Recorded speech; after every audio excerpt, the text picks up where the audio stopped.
This is an AI-generated image of the wall. Like you can't buy this house because these images look fake. And surprised she bought the house and everything's just Was it that every HOA management company is a front door? It's a Ponzi scheme. Oh, is that I work better under pressure actually a red flag sometimes. I feel like having a stressful job is how I stay sober. We were talking about, what were we talking about? Oh, yeah, we're talking about AI staging. Oh, yeah. Oh, Yes right. or no? I mean, I think it's fine. So I now do Zillow Showcase on all my listings.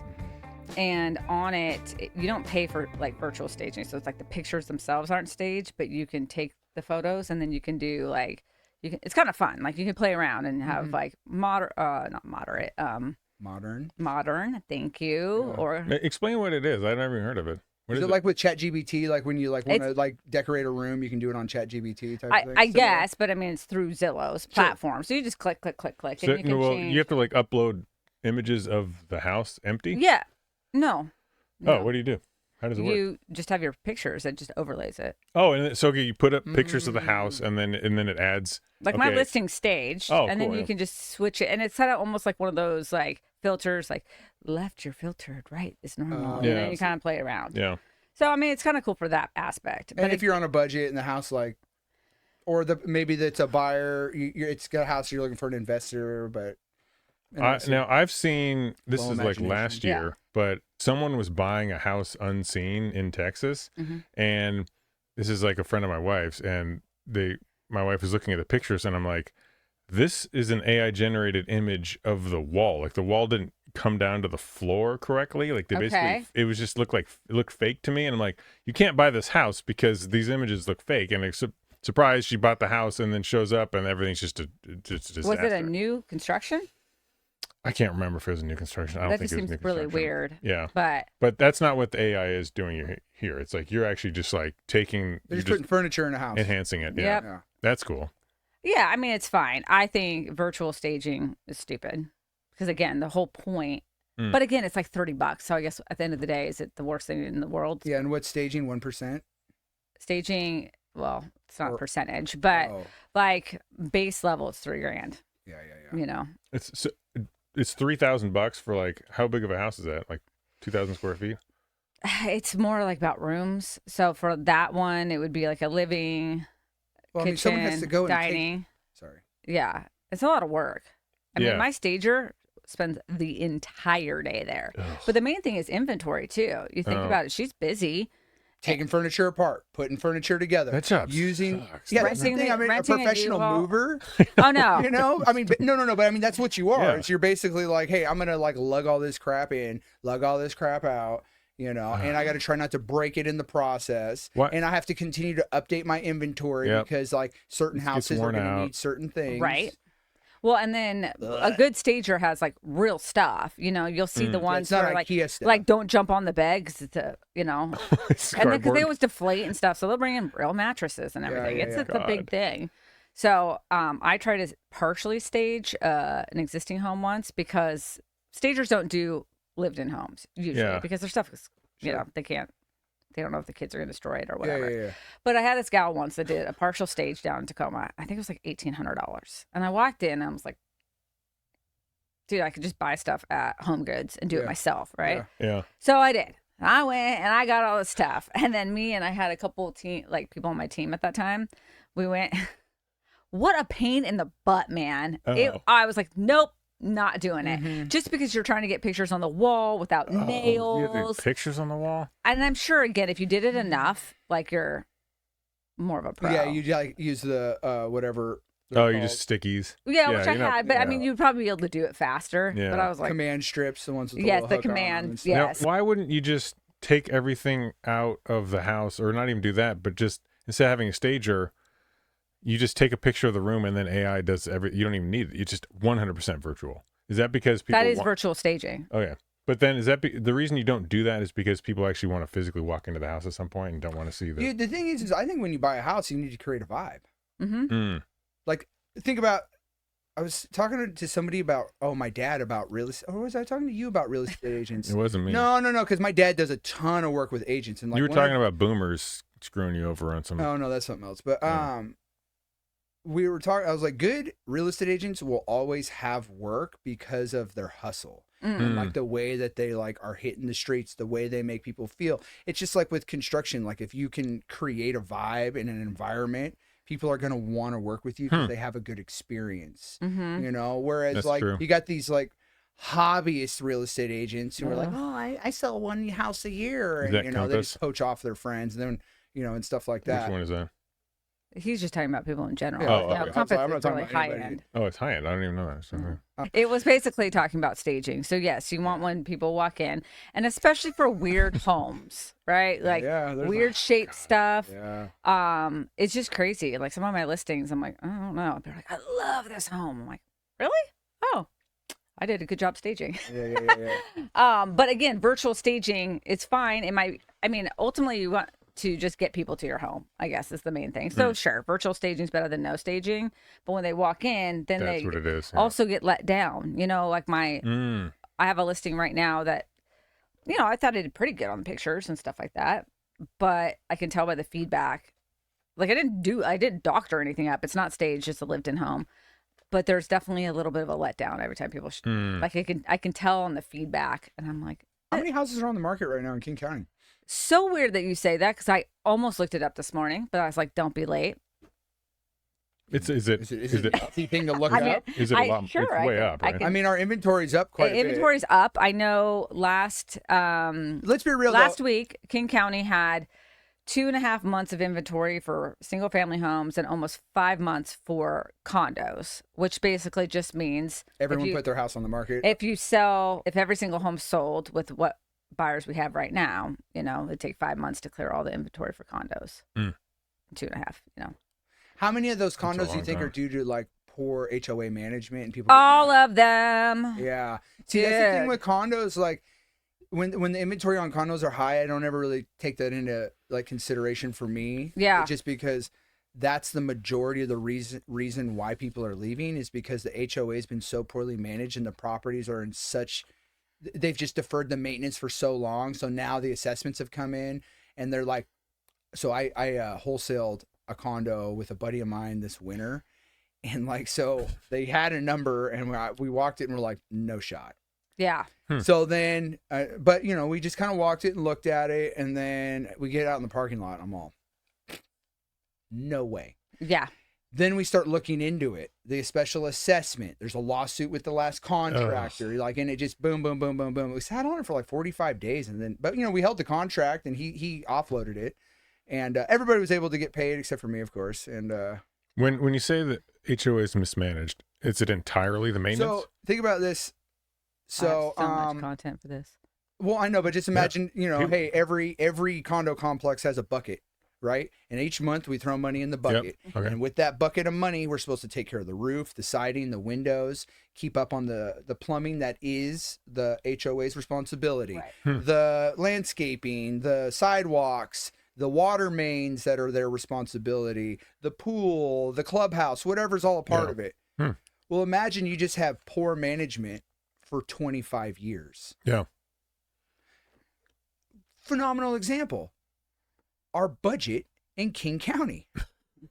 Perfect example. Just grotesquely bad management. Yeah, just horrible management. Yeah. And then they're like, hey, we're going to do a special assessment. Hey, we're going to do a new tax levy. Yeah. It's the same thing. So they're just like they're just squeezing more, and it's just poor management. I've worked for HOAs and I've like gone when I walked one, they had vinyl siding everywhere. And all the trim around the windows was wood with vinyl siding. So all the trim's rotten. Okay. And so they're like, well, you know, can you give us an assessment? So I walk it and I put like a bid together to replace all the window trim. Well, I opened one of them up. It had been rotten for like 5 years. Water's just pouring in. I'm like, oh, okay. So now you have a whole 3-story condo with massive structural repairs that are needed. Yep. You know what I mean? And they want to argue about why it has to be done. You know, so you have people with no construction experience getting involved in construction matters. The main thing is, I think that every HOA management company is a front for. It's a Ponzi scheme. Dude, it's insane. Yeah. So, Oh, really? Yeah. 4 or 5 years ago, I would say, you know, condos were actually a good investment. Sure. You know, people were making good money because after, you know, 2011, you know, people were like, never buy condos because they lost all their value, yada, yada, yada. Yeah, I remember hearing that. But then they all kind of came back and I was like, it was great.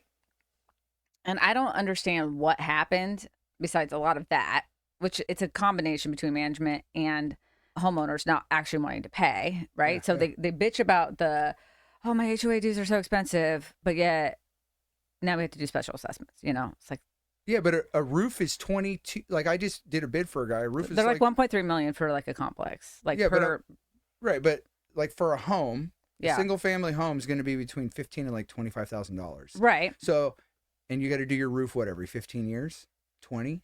Yeah. Realistically, like you might be able to swing those numbers one way or another if it was installed properly, if you don't have any warranty issues, if you don't have some type of product failure. Okay, that's just the roof. Mm-hmm. Now we got siding, painting. You got all these waterproof decks that were all done wrong, and no one's like inspecting them. No one's doing regular inspections. Yeah. And the only time they find out about an issue is when there's like a deck hanging off the side of a condo. Yeah. Well, anyways, back to the whole point of it is that in the last 2 years, I've sold so many condos, and every single one of them was mismanaged. Every single one had all these, again, roofing, this new one, it's the siding issue. And cheapest bid. They went with the cheapest bid every time. Is that, oh, no, yeah. it's not even that. They just can't even come up with an agreement. So you have these The HOA documents. board too. Yeah, they have these documents that say there could be a problem. There could be a problem. It's on page We don't know. 75, section C. So there's all this uncertainty for a buyer. And then one of my deals in Des Moines, which I've put multiple people in there and sold, like my brother had lived there. It was a great complex 3 or 4 years ago. They've had 3 or 4 different HOA management companies now since. Every Always a time good you sign. switch, they have new systems and new ways to pay, new portals. Sure. So now you're getting like 3 or 4 months of dues from people not paid, and it's literally a mess. But the main thing is you cannot get a hold of anybody. I swear I said this on the pod in like August. I was like, I want to start a HOA management company that's called We Pick Up the Phone. That's it. You cannot. It's really anything. You can't get no, for true. sure. Any Call your company. bank. Oh, we have an AI assistant. You're like, Oh. God damn it. Yeah. Yeah. I just dealt with an AI assistant dealing with like a hotel. It was so weird. Because it was a situation where I couldn't tell if it was an AI voice or not. And then eventually it was clear it was an AI. Oh, This is the that's so first time I've creepy. dealt with that. Yeah. It's really weird. If for a big, it was like for Hyatt. It was for a big company. I was like, Dude, the layers though, the layers are wild when you get into the big. Like I just finished a bunch of projects for I just finished one last night for a hotel. I just did another one. If you don't know people within the organization, yeah. oh boy. Yeah, just getting paid, you're like, what? Oh, God. What's going on? And not that anyone was really doing, it's not like anyone's doing anything to like, what's the word I'm looking for? Not to be Trying to screw you over? Yeah, no Right. one's trying to be shady or yeah. anything. It's just that like The processes. the Well, if the organization, like for example, HOA gets huge, eventually it's really hard to figure out who you're supposed to call to do anything. think about all business though. We're at like they get to that scale point. Like we're there right now with our business. We have 5 guys who work, myself in sales, and then 2. When I say 2.5, my wife does a bunch of admin, so 3 office women. Right? Yeah. Or not office women, Office them. admin, business manager, project man. I mean, really, Julie's a project manager or whatever. Yeah. But and we go to the next step. Like, where's our quality? How do we keep it up? Because right now, I'm the one who notices things. Because if the clients are the ones pointing everything out, we got a problem. Oh yeah. Right. So it's like, how do you keep your quality at that next tier? When you get to 12 guys and 3 more business managers, project managers, things like that. How do you keep that quality? Is it even worth it? Is that scaling, helpful? Or are you just raising your overhead to make the same amount of money at the end of the year? That's where I'm like, Oh, up against the that's wall right now. so same thing with real estate. Yeah. So I just remember a long time ago, my designated broker and I had a conversation about, teams, because that brokerage did not do teams at all. Talking about Microsoft Teams? No, No. like a team of agents who work together. Oh, okay. Yeah, would not. And I was like, you're not allowing us to like scale. And then they kind of started doing a little bit of a buyer's broker. But he basically said, you could look at this person that says that they made 1.8 mil, in revenue or whatever. And he's like, by the time, you have X, Y, and Z. And he had a different theory of like, he thought people paid a salary. I'm like, these people aren't paying a salary. Like my people No, you're just getting commission. I'm just splitting it with you by teaching you and training you or giving you leads. I'm not paying you in that aspect, you know? So I'm like, I think the overhead goes down with that. But yeah, if you have all of a sudden a team of 6, you know, whatever, you know, all of a sudden you look like you're doing big time, but you could probably do half that and that maybe just a little less or maybe more, right? And just be doing it yourself. I don't know. So on the way here, I was listening to this podcast. Question for you, and I've never even listened to it before. Just like driving, stuck in traffic, so I clicked it or whatever. So they had this viral thing. He goes, "Well, first off, I have to apologize. I saw it right before the podcast. I didn't realize it was fake news, but it like created all this conversation. And it was supposedly about some Trump post. I don't even know what it said, but basically that if you're in real estate, the requirement should be that you own a home. Anyways, it caused a lot of debate on the thing. He's like, so even if the post itself isn't true, like it's just a very interesting thing. And I've actually heard that before. I was curious from an outsider. Should be required. What is it? Isn't a real estate agent supposed to be like a financial fiduciary? Fiduciary? There's a bunch of different things. You Now, practice law too. That's what I mean. Yeah. So, well, there'd be a few advantages. First, at least it would show that you had some experience with purchasing a home. Because aren't there a lot of real estate agents, especially if you're new, you just have no idea. They have no idea what they're doing. Yeah, nothing. So maybe, yeah, I'm not sure that would like clear all those people out. You would at least show that you know something about real estate, because I would be so nervous as especially a first-time buyer. And by the way, this is your first time real estate agents doing anything. yeah, but an agent. The other agent could So just totally I take don't advantage. ever ask a car salesman. If he owns a car. No. Oh. What car I should buy. Rode a bike to I work. always speak to my mechanic. Oh.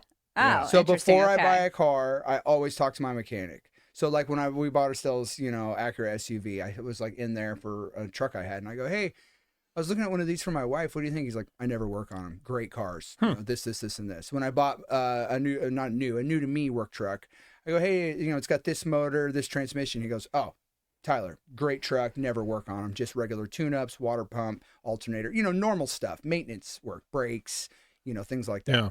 And I go, okay, cool. So I always talk to that guy before I go and buy a truck. I don't ever talk to the salesman. I don't talk to, the salesman's just like, no, Tyler, you want the $100,000 diesel. I'm like, well, yeah, your commission's way bigger on a $100,000 diesel versus a, 2018 F-250 gasser base model. Right. You know what I mean? Yeah, of Like course. so it's like, and it's hard to find sales. Anyway. So before you buy a house, Have your contractor Okay. walk something. If you have someone. Why would you have a contractor if you've never owned a house? No, I mean, hey. Have your contractor that. Well, or like someone you know is a contractor, right? Yeah. I mean, yeah. I don't know. When I bought my house, I guess I bought my house at 30 and I am a contractor. So. Well, but also now you just did the worst thing that we like as a real estate agent is like, I brought my father-in-law. Oh, who, no. And then they just. I guess that's what the inspections are for. True. Yeah. And the 100%. inspections, that's a huge part of it too. So. I mean, the benefit that I had by already botting and solding, whatever, prior to me getting into it, was more just of what kind of agent I wanted to be. I saw so many different perspectives now because I had done it a couple times.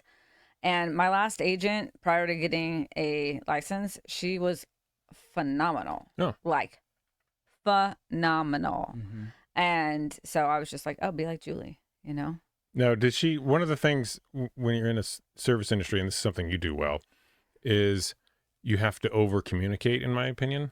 And that's one of the best lessons I heard, because you are so close to it. Your feeling of over communication is just communication, because the person you're working for doesn't know as much as you do. They're not as experienced. They don't know what's going on. So yes, on your end as the service provider, it might feel like you're over communicating, but the person you're working with doesn't know anything. So I think that's the best advice I heard. Is that what this phenomenal real estate agent did? Did she over communicate or not? That I do not recall. Oh. But she bought me a lot of presents. Oh, okay. Like Did- what? Well, Well, I don't want to tell people because they're gonna be like, up your game. No, Oh. no. She just had the like closing gift. She just like spent a lot on gift Oh, nice, cards and yeah. stuff, and it was just one of those like, okay, put that in my belt that you always get a really nice Yeah. closing gift. She dropped everything and was always meeting me to Yeah, do that's look good. at homes. I mean, she would say like answered the phone. she answered her phone. there She it would is. say like, "Oh, I can meet you in 2 hours." Mm-hmm. One of the things she does that I do not do, but I always give her mad props. I was like, "Are you ready to go always? Like you're just dressed and ready? Because if you catch me on a day at working from home, I'm like, well, I can come, but I mean, I was in my garden gave you and I haven't compliments. washed my hair, but Yeah. I'll meet you there. You Yeah. know." I mean, I did a job walk yesterday with both the kids because Estelle was out to dinner with a friend, and Brian's daughter's last Professional. softball or t-ball Oh, okay. game was yesterday, and the job started at 5, and he's like, oh, "It's all right, I'll just miss her last game." And I go, "Okay, cool, thanks, bro." So I hang up and I go, "He can't miss Ellie's last game." I go, "I'll go meet the guys there. I'll just bring the kids." And he's like, "What? No, don't do that." I'm like, "Why? They can chill with their dad. Yeah. It's not a big deal. Like, Yeah. I'm an involved father. That they enjoy spending What's time." that? So I just load him up in the car and we bombed up the U District, and Well, did the homeowner know that you're walking through the kids? Because it depends on your relationship with the homeowner. I don't Okay. care. Yeah. Well, Yeah. if That's I the was thing, like a though. No, homeowner, the thing is though, it's like, this isn't a daycare. no, Tyler. I walk up and I just go, "All right, so you're gonna do this, and this. Brian will be here in 2 hours," and then I left. Oh, I wasn't like hanging out there, but it's like one of those where, you said that to your kid? well, yeah, Brian will be here in 2 hours. No, but it's just like one of those things where, hey, if I got to stop by, you want me to be attentive? They're coming. Hmm. Yeah. You know? Yeah. You very, very rarely have I been met, and if I am, cool. Now I know who you are. Yeah. Well, yeah, we want to work with people that understand and have similar, I don't know, not necessarily situations, but kind of respect us. Hold on, we're still on real estate. Yeah. Okay, Let's not saying- on Gen X and Boomer properties with 30 years of deferred maintenance who want $2 million for their house that they bought for $265,000. Yeah. And they don't care because their neighbor's house sold for 2.2 and they want 2 and they're not taking a penny less. And then you walk in and you're like, "You haven't done anything to this house in 40 years. Your roof's your siding that is an old fiberglass jet tub that I rip these out every day. What are we doing?" And Yeah. they're like, "No, I'm not going down." And you're like, "This isn't Bellevue."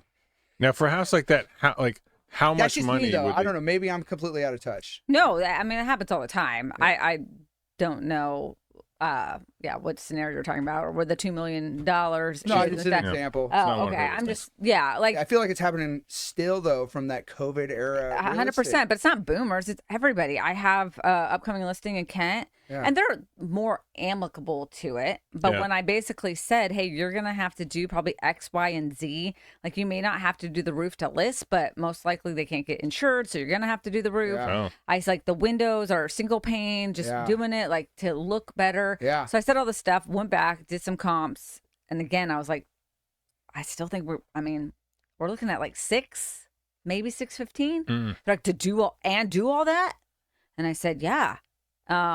I said, again, you don't necessarily have to do the roof and the windows, but the windows will help. Oh, the it'll curb come in appeal. your offer. Yeah, They're going to ask for a roof credit. Don't you worry. yeah, exactly. Just be prepared, Yeah, right? yeah.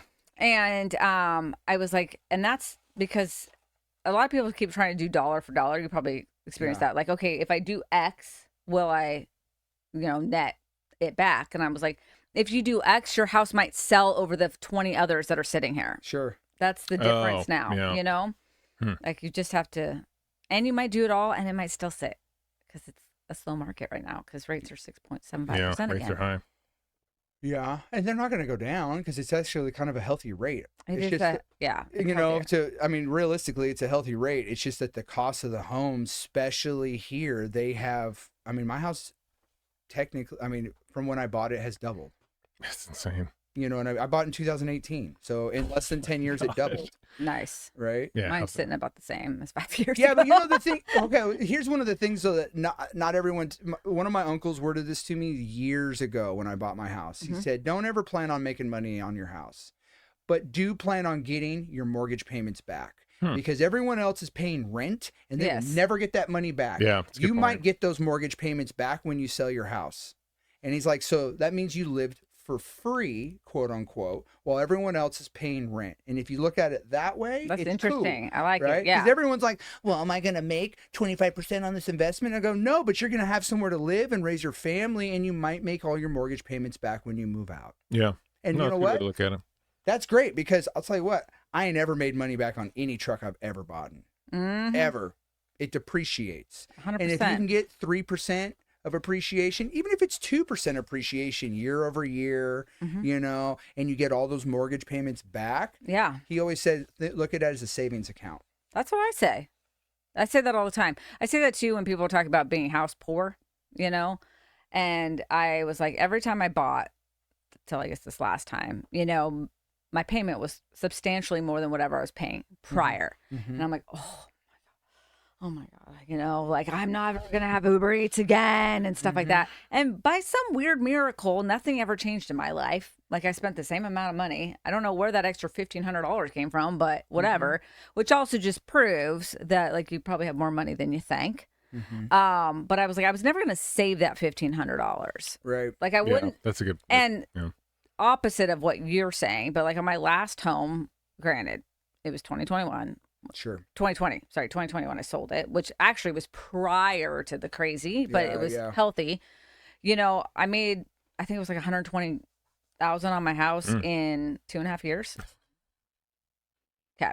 I was never going to save that in 2.5 years. Sure. Yeah. But then again, now I have a home that, I mean, maybe it will be more, you know, when I sell it. You have somewhere for Asher to live and Yeah. grow up. Yeah. And he's got stability. Yeah, I know. I was talking So about. that's like the things with these homes that we're not taking. Everyone's looking at it as an investment point. But Right. It's like, you know, this is a place for families to grow up and to live and have memories of Christmas and dinners and barbecues and, you know, first bike rides and, you know, all these things. Like I'm seeing it happen right now in my house, you know, like I was like, last night my kids were playing a game where they were slamming all the doors in the basement, you know, and I'll be probably replacing doors one day, you know what I mean? And that's just like part of this process in life, but we're so hyper focused on this money thing. Or this, and I get it, money's something we all got to have, but we're not looking at these moments that are also a part of these homes. Raising a kid in a home is, I can't even imagine doing it in an apartment. I mean, you know, everybody's home's different though. So, you know, like you're a privileged white male. Well, so, you can do it in an apartment, but you wouldn't want to. Yeah. Like That's, it's just, I mean, I think, well, I'm going to call a little bullshit on that. I mean, Asher and I lived in an apartment for 10 months in between our homes, and we had a great time. I wouldn't have the one dog. of my best I wouldn't memories have the as a dog kid. I have because that would be a pain in the butt. well, I mean, Ash. if you were to decide between owning a home and living in an apartment complex for raising a kid, are they the same? Well, no, I would own a Yeah. home. Well, again, it depends. No, you can do it in an apartment. Home is I where would you make it. Yeah, exactly. Yeah. I mean, that would have had its own perks too, but it was COVID, so everything was shut down. But they had a gorgeous pool. Never got to use it. Oh. They had a 2-story gym. Never got to use it. Was it closed for COVID? Did they close the Yes. pool? Oh, my God. So frustrating. When my dad was building a house for us when we were kids, we lived in stupid. town for the first time. We always lived out in the middle of nowhere because that's just Yeah. what they did. And I still remember, I was like sitting here when you're thinking about, we lived in this little condo duplex thing.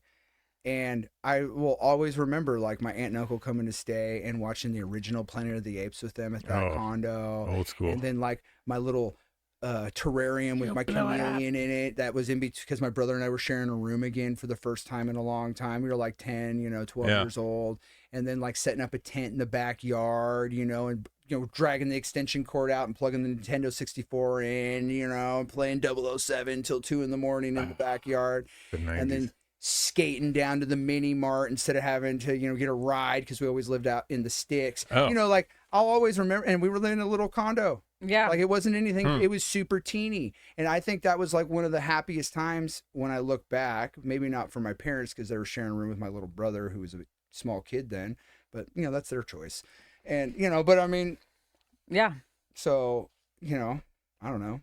skating through all the churches and all that stuff. Yeah, I think the main thing for kids, and I mean, And we were outside though. I was we an were outside kid. exactly. I was gonna say consistency is probably a big thing for memories, right? Like you're at the same place, but I don't know if that's necessarily the case either. But I do know the other day I was complaining about my small kitchen or something, or I don't know. I said You something. have the same size kitchen as me. We have the same house. Your kitchen's different. Okay. But, you know. Do you have an island also like him? Yeah. Oh, yeah. nice. But anyways, Asher goes, don't say, I don't even remember what I said. Don't say that. I love our home. We're never moving. And inside I was like, yes. Yeah. Because now I made a childhood home for him, you know? Yeah. I'm not moving from my That's house. an important memory. Every time I think about moving, I'm all, where? I'll have a bigger house. You have a great spot. I know, but a bigger house, a bigger roof, more maintenance. Every time I look at that next tier when I get into the 3,500 square foot, more energy, more heating, more energy, more water, more maintenance, more paint to be painted, more roof to clean, more gutter to clean, more property. I'm like, bleh. Yeah. Because that means less vacations, more trips, or less. It's an emotional burden.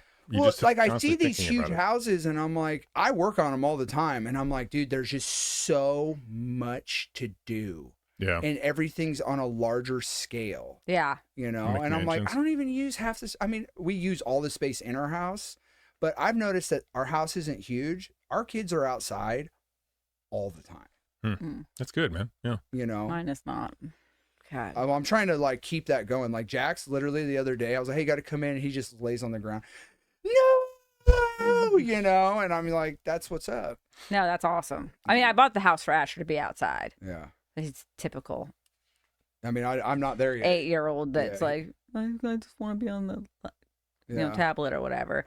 But yeah, it's interesting. So my prior house, so this house is 1,750 square feet, way too small for me. I'm sorry. It's the layout. I need it way bigger, but that's okay. I'm content. The previous house was 3,850 square foot. And when I bought it, I thought it doesn't really matter. I also had 3 stepkids at the time, and actually found out the weekend we went pending that I was pregnant with Asher. So we didn't even have Asher yet. And it was big, but I was like, whatever.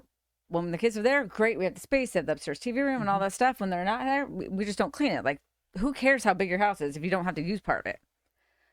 Till I got a paint quote, carpeting quote, flooring quote. And all of a sudden I was like, oh, because it's twice as big. Then people will talk about, I'm going to buy another house, your rental property, or I'm going to get a vacation home. These are all just additional burdens that you have to think about on top of everything else, because something always breaks. Something, the water heater busts on your second home, and then my renter isn't paying. It's just, as you add more stuff, it actually subtracts in many ways from your life. So yeah. We I almost bought a place over like Easton, Roslyn area a year ago. I was like, Eastern Washington, Central Washington. Yeah. I was like, I'm gonna buy one. Forget it. I snowmobile. I love it over there. I love beautiful up there. All this stuff. So I'm running all the numbers. So we go and stay in this place out in Ronald, right outside of Roslyn. Yeah. And I'm like, so we're out there and we're staying in this place, and I'm sitting out front. Big lake right there. This is cool. I could definitely own a place out here. And then I'm like looking around. I go, wait, who's raking these pine needles? Who's cleaning these gutters? It's 100%. That's me. Yeah. I'm all, wait a second. And then I'm like sitting there and we're, okay. And then I'm like looking around, that's another sewer. Yep. They got a well, they're part, and I'm like looking around. It gets to 0 up there too. And I'm like just looking around at it all. I'm like, okay. I'm like, okay. So then, I guess you Airbnb it. If you Airbnb a certain amount, then I can write off the losses, this and that. The meth heads are up there too. But I'm just like going through the whole thing, and I'm like, I could take $20,000 a year, and we could just blow it on Airbnbs every year, and I could go anywhere that I want. So maybe I don't want to go to Cleoma every year. Maybe next year I want to go to Baker, or I want to go to Idaho or Montana, or hey, let's go somewhere warm. I'm 100% on board with I'm that. ahead money, and there's just something about like not having, like I manage a lot of stuff as it is, running the business, and then we got the young kids. Yeah. And I'm like sitting there, and I'm like, I just think, and so I run it by Estelle. I'm like, hey, we could just like blow. Like, instead of doing this, we could literally blow 20 racks a year and be ahead money and have more time. And she's like, well, why don't we just do that for now if it pans out? I'm totally. Then on this board year with with sales, I'm like, whoo, because they went and buy that house. Yeah. that. Yeah. But, and then, if we want to go to Arizona, if we want to go to Hawaii, Right. stuff like that, those are options now instead of I'm just going to go to Ronald. And there's nothing wrong with just going to Ronald, but Yeah. it would only really be a thing for the next few years because the kids are going to get bored after like 3 to 5 years. No. Unless I double down on the 4-wheelers, the side-by-sides, and the snowmobiles. Which you would. And they're not going to get bored. Come on. Yeah. That's why we can't afford these things. I got all these toys. Shall we move on to some different topics? Yeah, whatever. I don't care. Yeah. Okay, so how can you tell if you're an alcoholic? Oh. I'm supposed to be asking you that. Oh, How can you tell if you're an alcoholic? No, just kidding. it's sort of for everybody. No, Yeah. I'm just kidding. Yeah. Well, there's this 12-point checklist that if you answer honestly. Yeah, there's a lot of people online who are like, "Oh, find out do you have?" Or it's like I've seen. Do you drink more than 2 drinks a night? You might be an alcoholic. I don't agree with that though. What? No, yeah, I'm gonna hear your idea. Yeah, what would I you can tell you say? exactly how you know if you're an alcoholic. Yeah, how is it? 1 DUI, maybe. Mm-hmm. 2 DUIs, for sure you're an alcoholic. Nah. By your 3rd DUI, you have empirical, judicial, financial, criminal. You're Familial. an alcoholic. Yeah. Okay. If you are choosing to drink on a regular basis instead of going to work, spending time with your family, showing up for anyone, your boss, your girlfriend, your wife, your kid, you're an alcoholic. If it is in any way controlling your time, you're an alcoholic. If you're not a master of that substance, like if you are using it and you are not in control, and I don't mean every once in a while you get hammered, you're in your 20s, you black out and fuck somebody. No. I mean, if we're going on a decade plus of you're just It takes a decade to decide if you're an alcoholic. I think it takes a couple years, but Yeah. Tanya, you were gonna jump in here. Yeah, I was, but then he went I to would the say 3rd DUI. to the 3rd DUI. I have I a don't have 3 DUIs. if I only have 1. Well, I guess I was going to say, I think I understand that theory, but there could honestly be just somebody that's like, wow, twice I barely drank and had a couple drinks and drove and got caught. Yeah, the once. Hmm. Twice? I have Yeah, actually, like if you think about it In over time. 2026, we got Uber. Well, yeah, What are you now we talking do. about? I'm talking historically when we did not have Uber. Okay, but I mean, back then you didn't even get pulled over that often for it. Yeah, just me. Well, I would say there's two. I would think, And I'm an alcoholic. I get it. I would say there's a couple different ways to look at yourself and say I might be an alcoholic. One of the best ways that I've heard is, and this is kind of building on what you said, you examine different dimensions of your life. So we got financial, we got your job, we got your family, you got your friends, your social life. Mm-hmm. Is alcohol having an impact on one of those dimensions of life and you're not able to stop? So that's actually a pretty good definition, I think. And the second one is, and this never works for alcoholics, but you ask yourself, okay, tonight, I'm just going to have 2 drinks. Mm-hmm. And after 2 drinks, can I actually stop? Now, the problem is you'll have to have a third party evaluate you on this, because what you're going to do as an alcoholic 2 really big drinks. either 2 really big I think drinks, it's 2 bottles of 2 vodka. bottles of vodka. Yeah. You'll say, you know what? This whole 2 drink thing, this is just stupid. This is a dumb game. I'm having a great time. My buddy came over. My drinking buddies came over. We're having a great time. Why would I stop at 2? And plus, I had a long day. I've had a long week. My boss is just riding me. That's what's going to happen. And then you're just going to black out again. And it's a Tuesday night. And you've done that every single night in the last 6 months. So I think those 2 ways of doing it are actually a pretty good way to test that. Alcoholism's about to fade away anyway. It's not even. Oh, why is that? Have you been reading drinking's on the Gen Z's doesn't even drink? I've seen that, and Where it's I'm actually like, true. this is all gonna just go away with the Yeah. dodo bird. What are you they know? replacing it with? Their phones? I mean, yeah, I was gonna say Yeah, weed vaping. probably. Yeah, and Um, GLPs. You hear all these people yeah. getting on GLPs and they Oh, just yeah. quit drinking. Yeah, Yeah. that's interesting. It's wild. They don't. the craving thing is. Well, it's like a sugar insulin and all that. and the Yeah. craving, It's all intertwined with it. Yeah. But I think to even challenge it even more is the fact if you're even considering if you are an alcoholic, and again, are you an alcoholic? Are you a binge drinker? But is it causing any problems in your life? What is the benefit Yeah. that it's bringing to you? And I think that's where people almost have to like take the alcoholism out, like just stop with that. Like if you look at anybody that's successful, not anybody, but you know, a majority of the people, what do they say? I don't drink. It has nothing to do. A lot of people. Yeah, that's true. Because life's just better sober. I'm saying that with it.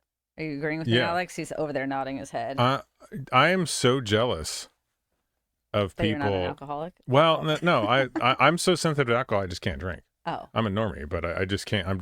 I'll have one drink and it'll ruin the next 36 hours. That's how my wife is too. Yeah. Yeah, especially after the kids, she'll like go out, have a couple drinks, and then or have one or whatever. And I'm all, how do you feel? She's like, ugh.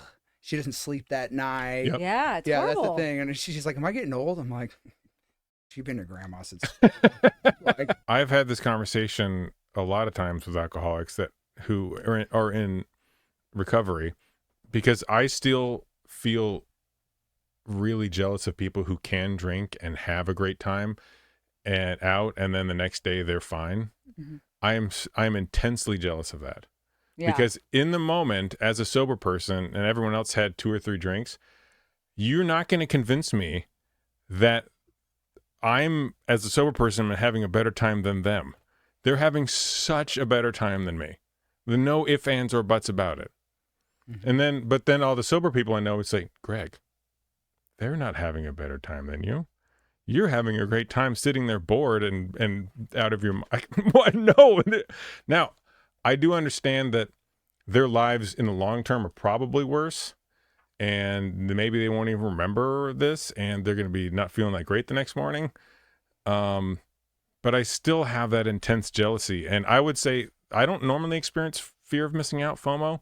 I do in those moments when I'm the only sober person and everyone else has had a few drinks. Like it's just it's just terrible for me. Now, you mentioned when you first got sober that you would still actually hang out with your drinking people and sort of tell them you need to get sober. Yes. Good memory. How were you able to even, Well, it's interesting. I just was having this conversation last night, not about that specifically. Yeah. But I was so afraid of getting arrested. Oh.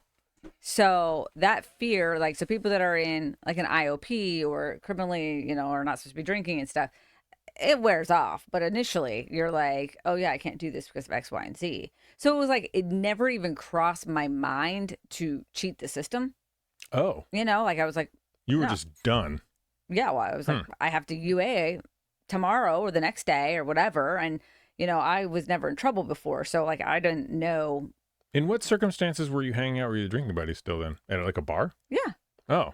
Like when I very, very, very. So you didn't have a sponsor who was like, "Oh, don't go to the bar." I didn't have a sponsor forever because, okay. Well, it wasn't my fault. They just. Didn't you just get one this time around? Yeah. Yeah.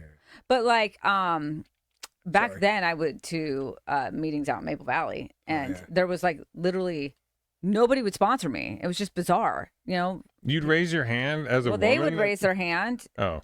Or not raise their hand. I'd look around. Great and be like, job, people in the meeting. Punch yourself it in the was face. weird. I was like, why is nobody sponsoring? So, and I was an IOP, so I was so new. Nobody came up to me and was like, "You're new, get a sponsor now," which is weird because I know that's too bad. That's terrible. Yeah. If I had went to Renton Meeting or something failed. like that, I would have 100% done something 100% different. failure of that meeting.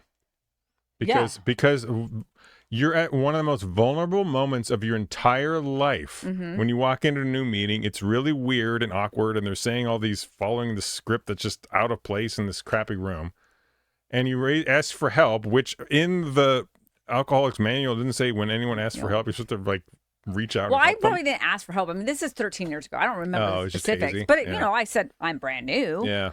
Now, fast forward 6 years or something, I go to a Bellevue meeting, day one or whatever, and half the room raised their hand. There you go. And I remember going, "Whoa, this is different," because I hadn't really done AA in that time, right? And then I didn't even announce I had 3 days. I just was like, you know. Yeah, you're in shock. And then this gal walks up to me and she's like, "Oh, hi, blah, blah, blah, blah. I haven't seen you at this meeting before." I'm like, "Oh, it's my first time," and yada, yada. And then she's like, "Oh, how many days or how much time do you have?" And I go, 3. She goes, "Oh, you're new. Okay, I'm your sponsor." That's And yes. she goes, I'll be your That's the way it should be. sponsor until you find a different one, but you need a sponsor. And I was Boom. like, okay. Yeah. Because I Yeah. was too, like, they always say too, like, you'll hear this in the room sometimes, like, if they want it bad enough, they'll find one. Well, I agree. dude, That's, you that's- know, like, that's we're stupid. afraid of rejection. We're nervous. We don't know what's It's happening. a weird experience going to your Don't, first meeting. just because I'm it's desperate so weird. to be sober doesn't necessarily mean I'm confident enough to walk Yeah. up to a total stranger. And again, these people that we look up to that we want as our sponsors, I mean, they're charismatic, they're loud, they're this, and you're just like, right? Like, See, when I first met Hill, yeah. I was like, I want to be just like you. You're so cool. Yeah. Yeah. Reddit comments. Okay. Oh, sweet. What are we transition? I'm on day 2 of not drinking, and my mood is already low. I'm an elementary school special education teacher, and I have to go back to work on Monday. I only got 2 weeks off due to doing summer school. I'm not ready to go back to work, and I worry the anxiety and stress is going to make me slide back to drinking a lot to cope. How do you not drink despite having a stressful profession? I have a stressful profession. Yeah, how do you do it? I got a support network, Mm. coping mechanisms and tools, right? Yeah, I mean, absolutely. gratitude list, journal, exercise, talk to, people, have mentors. Like, that's one of the things too. Like, the things I think some of us think are like super unique. Like my buddy's mom, it sucks. I get it. Having hip surgery, she's freaking out. The other day, I'm at the house and she's kind of tripping on it. And I go, sister, you think you're the first person to have a hip surgery? You're going to be all right. Right. Yeah. I know that sounds like a blanket statement, but I'm telling you, you're going to be That's a fine. good You point. are not the Yeah. first one to have one of these surgeries. Now, if it was some wild, like, hey, we're going to try this new valve out on your heart and it's going to like do this, this, and this, and it's super experimental, that's a little different. But hip surgery? Come on, man. See how many yachts and boats have been bought off hip surgeries? Come on. Well, and I would also say, I feel like having a stressful job is how I stay sober. Mm. Oh, You know? the Interesting. chaos. The chaos. Chaos. Hell Yeah. yeah. So actually, one of the questions I was going to ask, if I could find it, is that I work better under pressure. Actually, a red flag sometimes. Because when you said stressful job, I'm like, cool, keep me busy, man. Mood's up. Ever go really bad on a deal and you just kind of, you're just like you just zone in and center out? What do you mean center out? Like, I'll have something that you would think would be the thing that I'm going to like flail out about. And I just go, okay. Yeah. all right. And I think there's like, it's the little micro annoyances that cause anxiety, but it's like the big thing, where I'm all like, oh, well, I have to come up with a solution for this. Yeah. So flailing out's going to waste my energy, right? Right. Mm. So why don't I just go to the solution? Okay, so the solution is going to be I do this, this, this, and this. That fixes this. Okay, cool. And then we're on the other side of it. And like that's one of the things like Estelle will always be like, she's like, I don't know why these little things just irritate you. Yeah. But something big happens and you're just like, okay. That's literally the whole conversation. You have ADHD? Yeah, 100%. Yeah. Okay. Well, I think that's what we do. Working What better. What are you implying? That we're superheroes, Yeah. according to the internet. Working better under pressure is not a red flag. It's a clue that your brain is wired in a certain way that might lend you to having other problems with addiction. If you can work well under pressure, you're going to have to be aware that the downside is when there is no pressure, you might start spiraling and have to treat yourself and self-medicate with alcohol. Okay. So how do you not self-medicate with alcohol? Have So- hobbies that are very exciting. Yes. So one of the best things to do is you have to replace the alcohol with something that's even better, or at least a decent replacement, which is an adventure. So I think having a job which is really complicated and novel and new and ideally outside is a great replacement for alcohol. I also recommend physical exercise routinely and having a support group of friends. If you look at ADHD, people talk as if it's some kind of, they use the term neurodivergent, and that drives me crazy. Yeah. It's all new and trendy. Yeah, it's new and like there's something wrong with you because your brain is ADHD. There's something wrong with the way our society is organized now. So your brain, if you're an ADHD person, is designed for an era that doesn't exist anymore. Oh, yeah. So if Do you you go think back, that's why there's such a spike in noticing it? well, yeah, if you go back to our lives 20,000 years ago, every single morning you woke up was new and novel and interesting, and you're outside and you're physically exerting yourself. in the morning you got chased by a bear. This afternoon you're hunting giant ground you sloths. might get a cold and die. Yeah, you might get it. Your cousin died of an infection last week.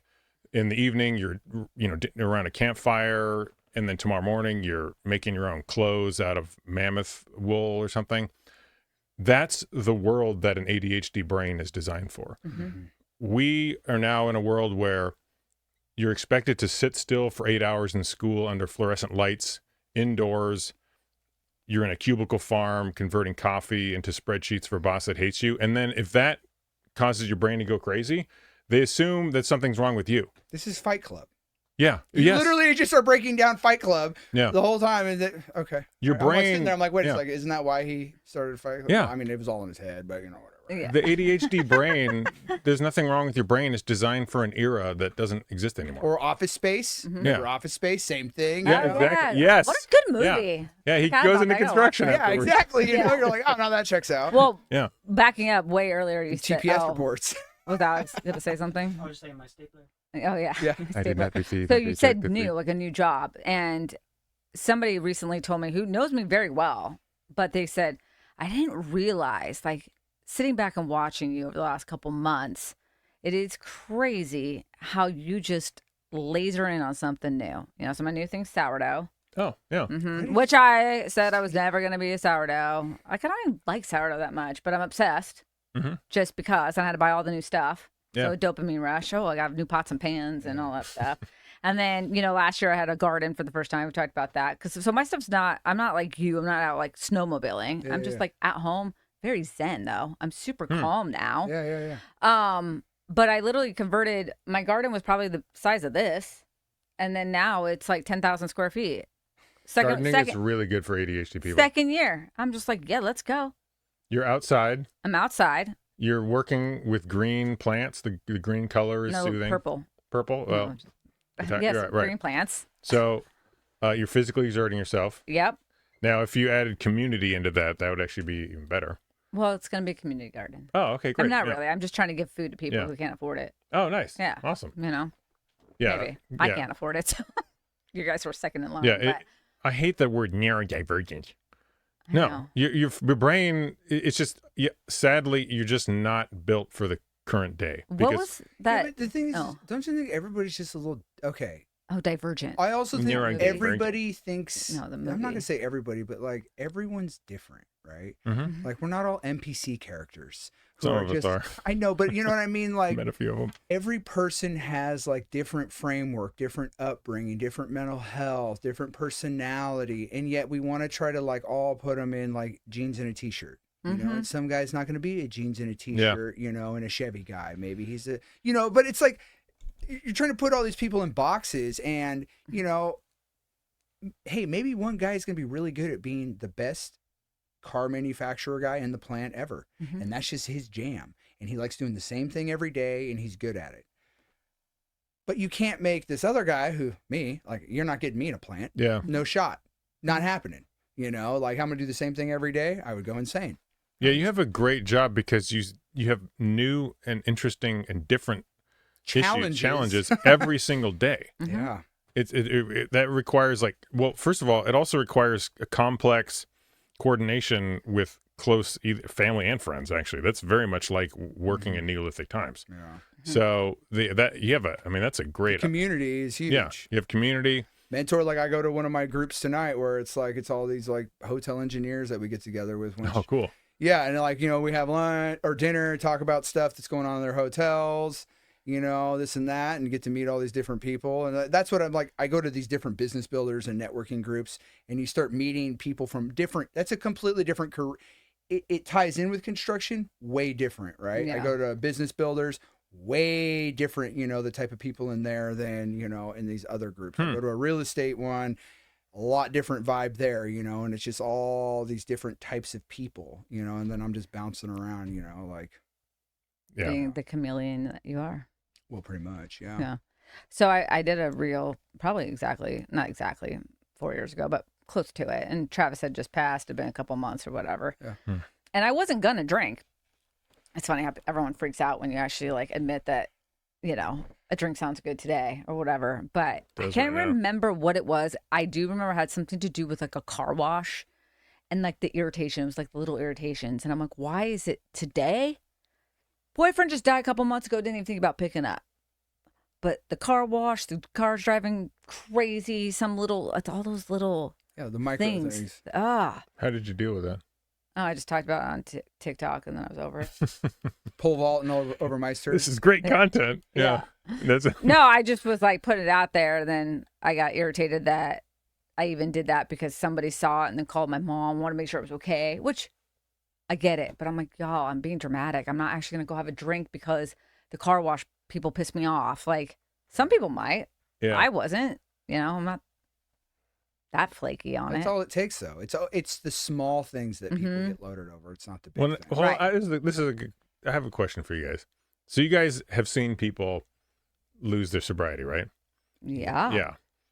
What are some red flags, warning signs when someone starts to? It's not like they suddenly. Isolation. Oh, isolation. Yeah, we've talked about this before. It's the isolation. It's not following through on your service commitments. No. I mean, Even if you were to take it, like, think about someone who's about to get fired. What do? They start to isolate. They're like, they're not in their routine. They start slipping up at certain things. It's like it crosses over. Like, like what the same things you look for in relapse is the same thing. Like if I'm an employer and I'm looking at an employee, I'm like, something's going on with them. You can just tell, like, Yeah, they're showing up late. They got this going on. Mhm. They're not They're not on the ball. Yeah, and it's the same type of like psychological. It's a long arc though, right? Because it's not like it's It these just little depends. things. Some people, Oh. you're like, oh, They go out in a ball of fire. what is? Yeah, those are the ones. Wait, a that guy you're with like 7 years of sobriety, like just dude, next it day just happens. wraps his car around a telephone Happens all pole the time. DUI. it happens all the time. Oh, really? Well, Huh. one, because, I mean, when you talk Mistakes about, are normal, what'd you right? say? Mistakes are normal, Yeah. right? And this is a mistake. A small lapse in judgment, while it will have a ripple effect in our lives. I mean, it's not out of character. I mean, how many times when you're do you do a typo when you're typing an email? All the time. Right? Okay. Imagine that like this is like that, except for it's around substance. I mean, really, it's just a small lapse in judgment.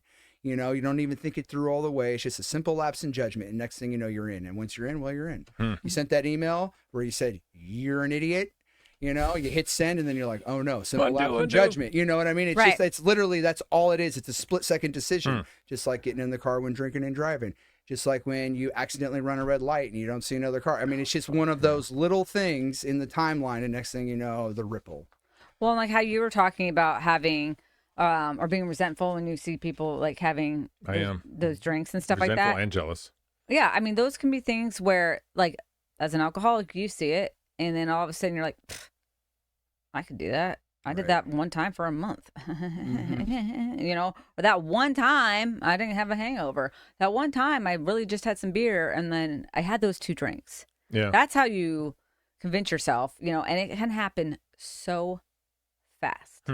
And our brains, if you're not rock solid, I'm not saying this to like not give people hope either, like you're just gonna relapse all the time, but that seed gets planted, and if you don't have the right tools in place of how what to do when that seed's planted, then it becomes obsessive, And the thing is, though, you think you deserve it, and you forget. And sometimes, though, it's not even just a relapse. Sometimes it's other facets of life that is damaged with the same type. Because I really think it just ties into mental health. Yeah. Like you're just not really honed in on like your mental health and like taking care of self. Like you said yesterday, it's like if you're not like honed in on taking care of yourself and keeping that barometer, and where it needs to be to where you can keep functioning in a progressive manner in life. I mean, you get into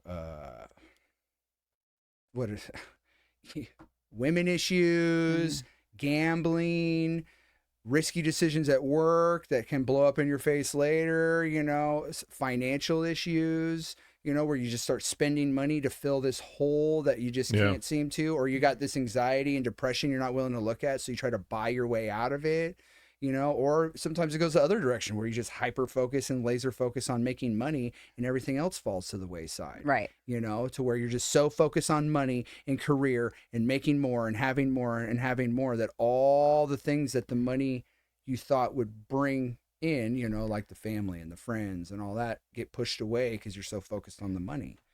We focus on the money, which like ultimately I know for me is like there's the underlying fear. We have, you know, Yeah, but it's one of the 7 deadly sins. Greed well, is in there, you that know. too, but not even just greed. Like if you're, you know, like you might have again more stuff to uncover. Like maybe you have this whole fear of being broke. Maybe there's like some trauma with that, you know. But one of the questions I was going to ask, and it's like a perfect segue, is staying constantly busy, actually avoiding something emotionally. Because again, that's where, you know, we talk about like, is it a bad thing that I literally keep taking on more things? Because I feel good and peaceful, you know. You got 2 years or 3? Me, about a year and a half. For 2 years, you're busy, and it's aversion therapy. You got to avert, avoid, stay focused. Okay. 2 to 5, you start unpacking.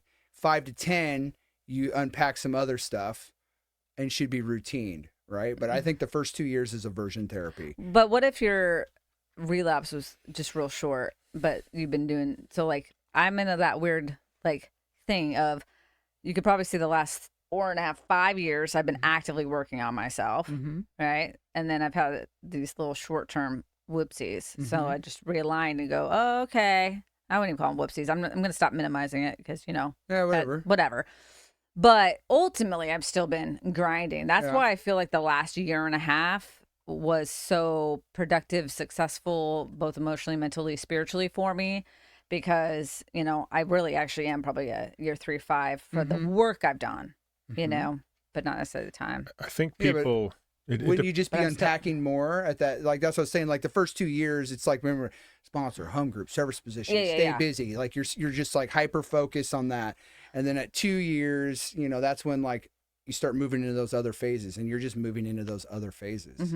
But and then right around 5, you're going to be feeling great. 4 or 5, you feel good, and that's when everybody just stops going. Oh, yeah, to meetings and stuff. Yeah, they just sort of like, okay, I don't need this anymore. I mean, just like literally just listen.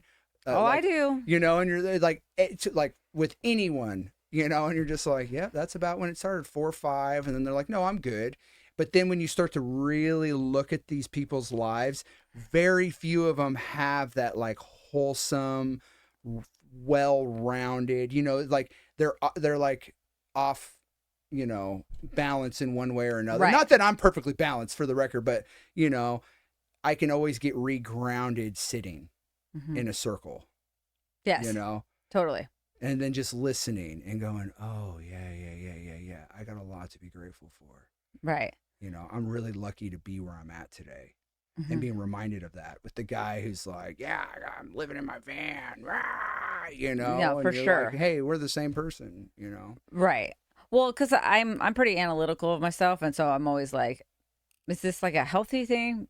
But yet at the same time, I'm like, I feel calm. Now, a couple years ago, I crashed and burned, right? We talked about that, like, have to put out fires or, you know, how alcohol helps the ADH calm down. I'd be at the top of my game, and then I freaking drink, and then blow it all up. And then I have to rebuild, probably because I wanted... Yeah, but you liked that part. That's right. The thing. Yeah, I People loved get stuck it. in the rebuild. The chaos. And yeah, like, they love the rebuild. And now all I feel this. like everything's just cool. But I feel great, but I still feel like I'm getting fed that little bit of chaos. Like calm down a little bit. That's like we get older. I think we calm down too, you know. For sure. I don't mean that like in a way. I don't know why I rolled my eyes. I love it. I love the place I'm at today.